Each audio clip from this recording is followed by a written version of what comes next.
ഇനി നമ്മൾ തേർഡ് എക്സാമ്പിളോട്ട് പോവാണ്. മൂന്നാമത്തെ എക്സാമ്പിൾ എന്ന് പറയുന്നത് y is equal to 3x² plus 4/x - 2. ഇപ്പോൾ നമ്മൾ നേരത്തെ കണ്ട എക്സാമ്പിൾ കുറച്ചുകൂടി സ്ട്രീറ്റ് ഫോർവേഡ് ആണ്. ഇവിടെ വന്നപ്പോഴേക്കും നമുക്ക് എക്സ് ഡിനോമിനേറ്ററിലോട്ട് കൊണ്ടുവന്നു. അപ്പോൾ ഈ കേസിൽ നമ്മൾ ചെയ്യേണ്ടതെന്ന് വെച്ച് കഴിഞ്ഞാൽ ഇതിനെ നമ്മൾ പിന്നെയും ഈ ഡിനോമിനേറ്ററിൽ എക്സ് നമ്മളൊരു പവർ ടേം ആയിട്ട് എഴുതാൻ പോവാണ്. ഡിനോമിനേറ്ററിൽ എക്സ് വന്നു കഴിയുമ്പോൾ നമുക്ക് അതിനെങ്ങനെ എഴുതാൻ പറ്റും?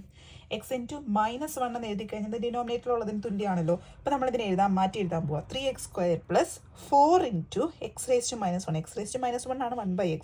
അപ്പോൾ നമ്മൾ അതിനെ തിരിച്ചിട്ട് ഇങ്ങനെ എഴുതുന്നു, -2 എന്നാക്കി. ഇനി എന്നിട്ട് നമ്മൾ അതിൻ്റെ ഡിഫറൻഷ്യൽ നേരത്തെ ചെയ്തതുപോലെ തന്നെ ചെയ്യാൻ പോവാണ്.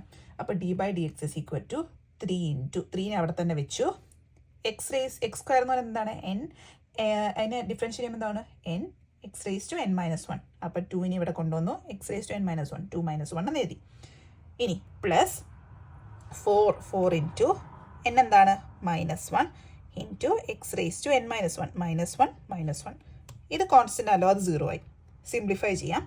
3 × 2 6 x2 - 1 x പ്ലസ് ഇനി 4 ഇൻറ്റു -1 -4 x⁻−1 -2 സിംപ്ലിഫൈ ചെയ്യാം. 6x - 4 into x⁻2. ഈ -2നെ നമ്മൾ ഡിനോമിനേറ്റർ ഇത് കഴിഞ്ഞാൽ അത് പോസിറ്റീവ് ആക്കി എടുക്കാം. അപ്പോൾ നമ്മൾ കുറച്ചുകൂടി സിംപ്ലിഫൈ ചെയ്ത് ഡിനോമിനേറ്റർ ആക്കി എഴുതാൻ വേണ്ടി 6x - 4 / x² എന്ന് എഴുതി.